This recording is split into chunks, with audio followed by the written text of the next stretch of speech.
Bom dia, irmãos. Espero que todos estejam bem. É um prazer estar aqui novamente com vocês para dividir com vocês essa reflexão sobre essa passagem.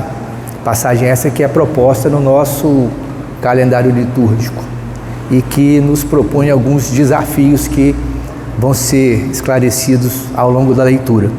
Eu vou pedir àqueles que puderem para que se coloquem de pé. E hoje nós vamos fazer uma leitura alternada do texto. Eu inicio com o primeiro versículo e na sequência os irmãos vão lendo os versículos seguintes. Todos os publicanos e pecadores se aproximaram de Jesus para ouvi-lo.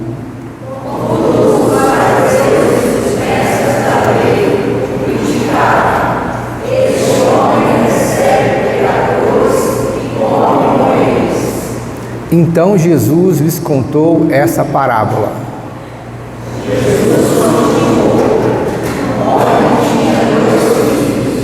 O mais novo disse ao pai: Pai, quero a minha parte da herança. Assim o pai repartiu a propriedade entre eles.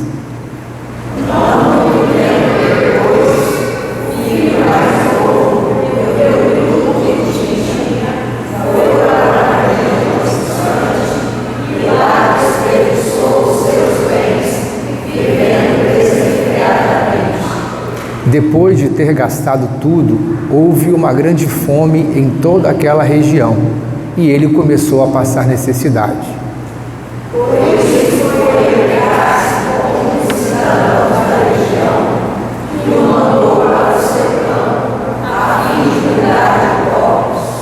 Ele desejava alimentar-se com as vagens de alfarrobeira que os porcos comiam, mas ninguém lhe dava nada.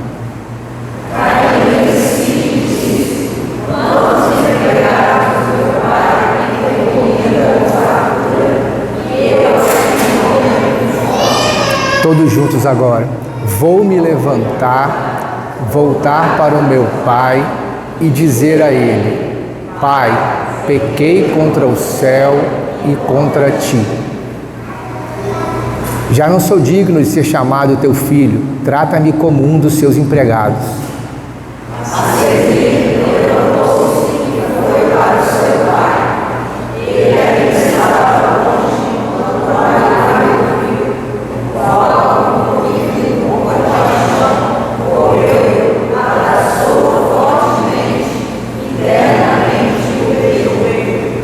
O filho disse: Pai, pequei contra o céu e contra ti.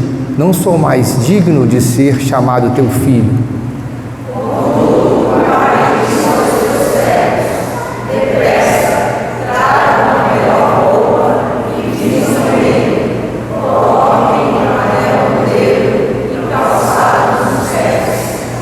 Tragam um novilho gordo e matem-no. Vamos comer e festejar.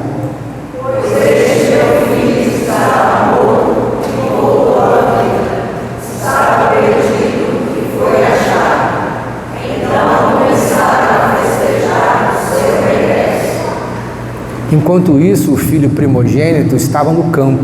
Quando se aproximou da casa, ouviu a música e a dança.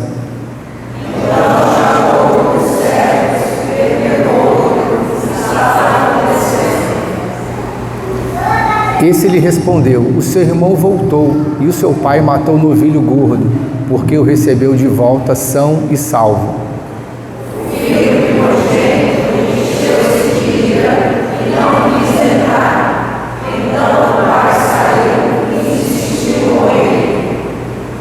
Ele, porém, respondeu ao seu pai: Olha, todos esses anos tenho te servido e nunca desobedeci às tuas ordens.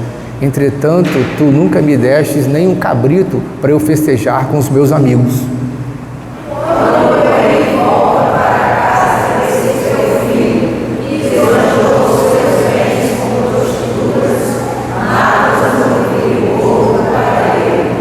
O pai disse: Meu filho, você está sempre comigo e tudo que eu tenho é seu.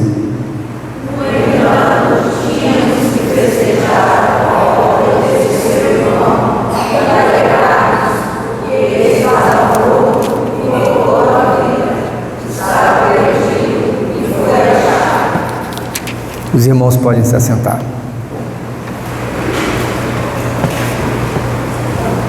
Bom, como eu disse no início, essa passagem ela traz alguns desafios. Uma é que ela já foi explorada exaustivamente. Eu acho que ninguém aqui está ouvindo essa passagem pela primeira vez.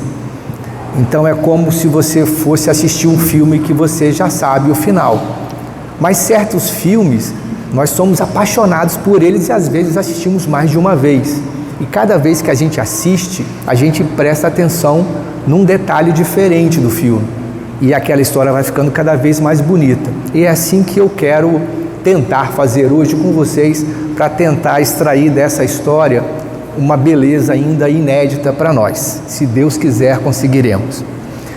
A primeira coisa que a gente tem que olhar nesse texto é a motivação, o que levou Jesus a fazer esse ensinamento. Então isso já está lá no versículo 1. Eu vou ler na minha versão aqui, não precisa mais projetar o texto. E está dizendo no versículo 1 que Jesus estava com muitos cobradores de impostos e outras pessoas de má fama que chegaram para ouvir.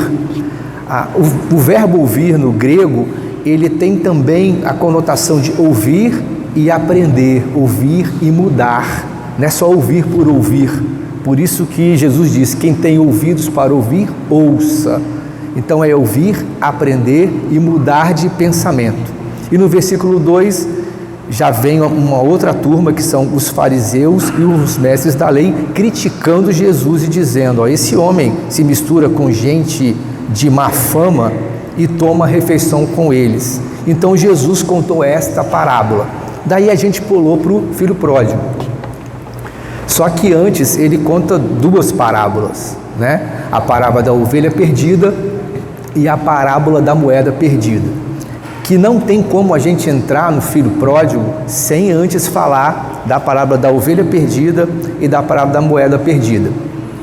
Pelo seguinte, a crítica dos fariseus era que Jesus estava ensinando e conversando e comendo à mesa, mostrando intimidade com pessoas que não tinham nenhum valor na sociedade judaica.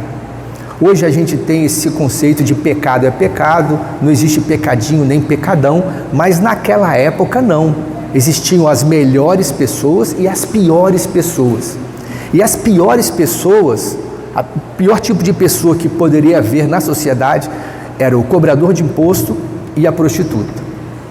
E era para esse tipo de pessoa que Jesus estava conversando, e com esse tipo de pessoa que Jesus estava ensinando. Essas pessoas se aproximavam de Jesus para aprender com ele. E os fariseus criticando, como é que você está aqui ensinando para esse tipo de pessoa? Esse tipo de pessoa não tem salvação. Eu não estou entendendo o que você está fazendo. E ele se colocando na posição das melhores pessoas, das pessoas mais importantes. Fariseus eram as pessoas que ensinavam nas sinagogas e os mestres da lei interpretavam a lei. Então era o topo da sociedade. Então aqui a gente está em dois extremos, pessoas de extrema importância e pessoas de nenhuma importância. E é sobre a importância que Jesus discorre então nessas duas parábolas. Na primeira parábola da ovelha, um pastor tem 100 ovelhas, uma se perde, deixa as 99 em segurança e vai atrás da ovelha perdida. Quando acha, ele festeja com os amigos. Então a alegria dele não é contida nele só, e ele festeja junto com a sua comunidade. E depois é comparada essa alegria ao arrependimento. Então o arrependimento de um pecador é igual à alegria de quem acha uma ovelha. E depois na parábola da moeda perdida, a mesma coisa. Uma moeda tem um valor, geralmente aqui diz que um exemplo é masculino da ovelha e outro exemplo é feminino, para mostrar toda a amplitude do alcance social da palavra de Jesus. Então uma mulher perde uma moeda entre 10 e vasculha a casa toda, varre para poder achar. Essa moeda era uma dracma, que valia mais ou menos a um dia de trabalho. E ou ela era uma poupança de família, parte da poupança de uma família, ou era um dote de casamento que a mulher recebe. Caso ela fosse rejeitada, ela teria uma segurança financeira. Então era uma coisa muito importante.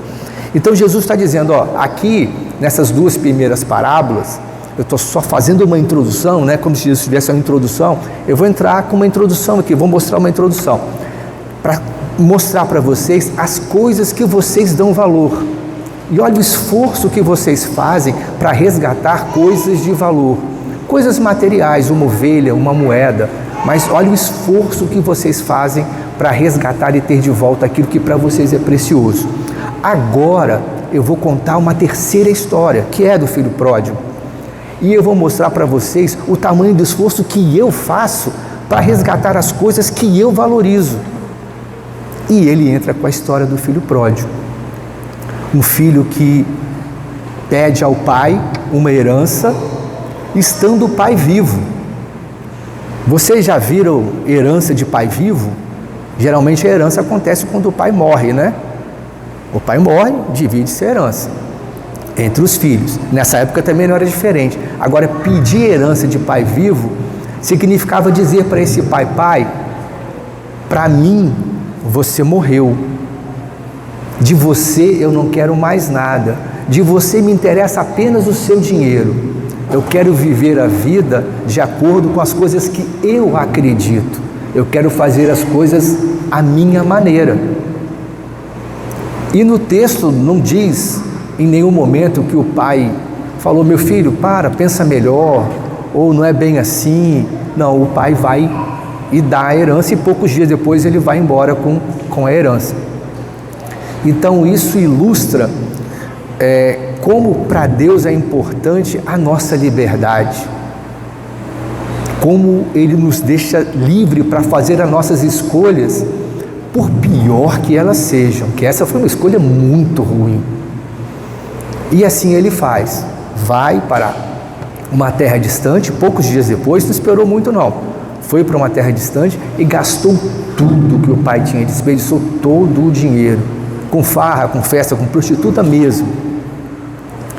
E depois de ter perdido tudo, houve uma grande fome naquele país, os amigos se afastaram, como é normal, e ele foi parar num chiqueiro, tomando conta de porco, para poder comer o que sobrava do porco, e nem isso ele tinha.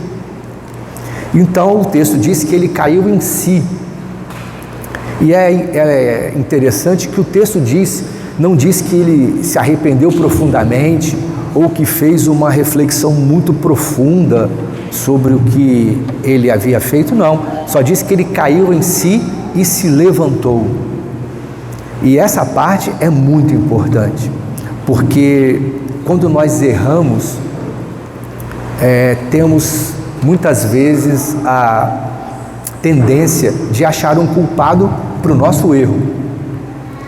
Eu errei, mas porque meu pai não me tratou bem, porque não era bem assim, ou se tudo tivesse sido diferente eu não teria feito isso. Então a gente tem a tendência de terceirizar a culpa, e ele não, ele falou assim: não, eu errei, levantou e foi de encontro ao pai.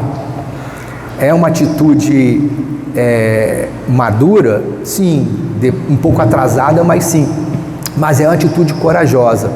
E ele foi encontrar com o pai, voltar para a casa do pai, já decretando a sua própria culpa. E ele falou: não, peraí, eu estou aqui. Ele fez uma conta, custo-benefício, o que me custou tudo que eu fiz e qual o benefício que eu estou tendo agora? A conta não fechava. Então, peraí, deixa eu pensar que os funcionários do meu pai, eles comem e bebem à vontade, tem tudo do bom, do melhor, e são tratados com justiça, e eu aqui passando essa necessidade. Se eu voltar para casa e meu pai me considerar pelo menos um empregado dele, para mim já está bom, já está bem melhor do que isso. Então, depois dessa reflexão, ele volta. E aí agora a gente chega na parte do pai. E o texto diz que quando ele volta, o pai o avista de longe. Eu acho muito interessante essa parte, ela é muito reveladora, porque como é que o pai o avistou de longe? Ele não marcou horário, ele não disse que estava voltando, e fica imaginando que esse pai ficasse todos os dias à porta da aldeia, vigiando se esse filho ia voltar com o coração esperançoso. É assim que eu imagino esse pai. Esse texto ele nos dá liberdade de imaginar como as coisas poderiam ter acontecido. Então eu faço uso dessa liberdade para imaginar esse pai todos os dias à porta da aldeia para ser o primeiro a encontrar o filho. E tem uma razão de ser para isso, que normalmente nessa época as pessoas moravam em aldeias, em comunidades. Então na comunidade pastoril havia um aprisco que era comum a todos, as ovelhas ficaram todas juntas. Só que cada ovelha era de um certo pastor, só que as ovelhas elas reconhecem a voz do pastor. Então se você chama as suas ovelhas, só vem as suas, as outras ficam no aprisco. E essa comunidade tinha um código de regras a ser seguido. Se esse filho chega no meio da comunidade e a comunidade o recebe, o pai já sabia o que iria acontecer. O que aconteceria seria o seguinte: esse filho seria recebido, humilhado na comunidade e seria convocado como se fosse um conselho de anciãos. Eles iam se reunir e conversar com o rapaz e dizer o seguinte: rapaz, é o seguinte, você pegou pesado, você aprontou e tem consequências. Então agora você vai ter duas opções: ou você se comporta como empregado do seu pai, ou você é expulso da aldeia. E eles pegavam um vaso de barro fino e quebravam no chão, na frente do filho e na frente da comunidade, para mostrar para ele: ó, é isso que você fez com o relacionamento que você tinha com todos nós. Você quebrou confiança, você quebrou esse relacionamento. Nunca mais você vai fazer parte desse grupo como você fazia antes. Esse era o destino do rapaz. Por isso o pai o esperava na porta da aldeia e vigiava todos os dias. Quando ele viu ao longe, ele saiu correndo. Outra parte muito interessante é um idoso correr na direção de um jovem, que naquela época só quem corria, quem se apressava, eram os jovens. Os mais velhos, eles andavam com tranquilidade e usavam uma túnica bem longa. Então você imagina um idoso que normalmente tem um andar comedido, uma postura que impõe mais respeito, com uma vestimenta longa, uma túnica longa, correr em direção ao filho. Provavelmente deve ter levantado a túnica e corrido para ele. Uma cena totalmente inusitada e muito difícil de entender para aquele povo. E ele correu em direção ao filho. E o filho tinha ensaiado o que ia falar: pai, preguei contra ti, contra o céu e tal. E o pai só o abraçou e o beijou e mandou separar o anel, a sandália e a túnica. Ou seja, o pai, o anel é o anel da família, é um símbolo de pertença à comunidade, de pertencimento à comunidade. A túnica é porque é a roupa do filho, não é a roupa do empregado, uniforme de trabalho. E a sandália também, porque escravizados, né, muitas das pessoas que trabalhavam, dos funcionários, eram escravos. Os escravos andavam descalços e os donos de terra e os filhos andavam calçados. Então ele restituiu ao filho tudo o que era próprio de um membro legítimo da família, um membro da comunidade. Como filho ele partiu, como filho ele voltou, a despeito de tudo que ele fez.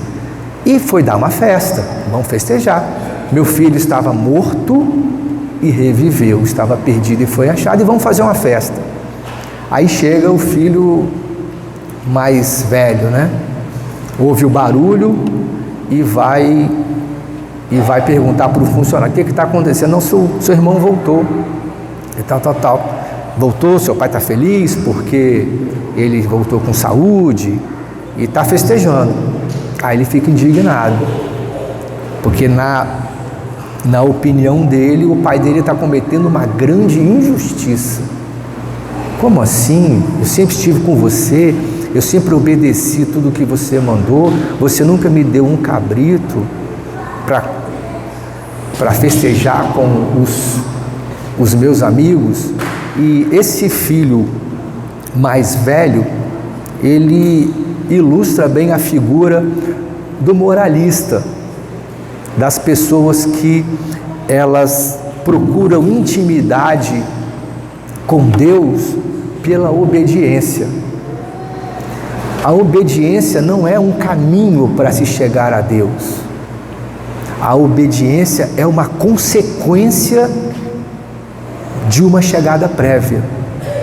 E a única coisa que aproxima as pessoas de Deus, a única coisa, é uma profunda reflexão e o arrependimento. Mais nada além disso. Não interessa o que a pessoa tenha feito. Isso ela fez, ela recebe a graça, e essa graça é que vira uma chavinha e fala, não, peraí, agora eu tenho que agradecer a esse cara que me deu o que eu não merecia. Vamos ver o que ele tem a dizer para mim, vamos ver o que ele quer de mim, vamos ver em qual área da minha vida eu não estou me comportando como deveria. E esse filho mais velho era incapaz de ver isso. E isso não é muito incomum, não. Muito na igreja de hoje a gente vê. Quem nunca disse ou pensou assim, fulano fez e aconteceu, agora está aí dando amém, aleluia. Não tem nem vergonha. A gente já ouviu muito isso. A gente já ouviu muito isso. A gente já fez muito esse tipo de julgamento. E o Pai, Jesus nessa parábola, está mostrando para os fariseus o seguinte: aquilo que não tem nenhum valor para vocês, aquilo que é o pior na sociedade e aquilo que fez o pior que um filho pode fazer, eu corro atrás dele, eu abraço ele cheirando a porco, eu devolvo a ele o anel, eu devolvo a ele a túnica, eu dou a ele a sandália. Domingo passado teve ceia, né? Essa ceia que a gente celebra é essa festa, esse churrasco que é oferecido a pessoas como nós, que em maior ou menor grau cheiramos a porco e vamos receber um abraço. Quando eu era mais novo, antes da ceia, né, o pastor falava: você examine seu coração para você ver se você é digno, porque se você tomar a ceia indignamente e tal, e aquilo me soava como uma ameaça, eu tinha um medo danado de tomar ceia. E hoje eu vejo que não, que se você fizer uma reflexão profunda e ver que você é digno de tomar ceia, aí é que você não deve tomar. Que uma vez que você conclua que você é indigno da ceia, aí você pensou bem, aí é que você vai desfrutar da ceia, porque ninguém é digno da ceia, ninguém é digno da festa, ninguém é digno do churrasco que o Pai ofereceu. Não, a festa não tem a ver com o que nós somos, tem a ver com o que o Pai é. Nós não merecemos essa festa, ninguém merece a festa. Então esse texto não nos fala sobre o comportamento humano, esse texto fala sobre o comportamento do Pai diante do comportamento humano. Algumas pessoas falam assim, não, eu já vi muito assim, essa parábola devia se chamar a parábola do Pai misericordioso, né? Se você olhar isoladamente, a parábola sim, mas quando você olha as três parábolas juntas, ela fala de coisas perdidas: a moeda, a ovelha e o filho. Então, nesse contexto, é o filho pródigo ou o filho perdido e o valor que o pai dá a esse filho perdido. É essa reflexão que eu quero dividir com vocês hoje, que nós somos esse filho perdido, que nós não sejamos o filho mais velho, que nós possamos nos alegrar com aquele que volta para o Pai, porque em maior ou menor grau nós somos sempre um filho pródigo, nós recebemos a herança de antemão, que é a vida, e nós sempre tentamos viver a vida da nossa maneira, nós sempre desperdiçamos as bênçãos do Pai sobre nós, desperdiçamos nossa saúde, desperdiçamos nosso tempo do jeito que nós queremos, e quando caímos em nós mesmos, nós voltamos para o Pai e tem churrasco, sempre tem churrasco. Que essa igreja seja esse espaço de festa, esse espaço de churrasco, que todas as pessoas sejam bem-vindas aqui para celebrar com o Pai. Que Deus nos abençoe. Amém.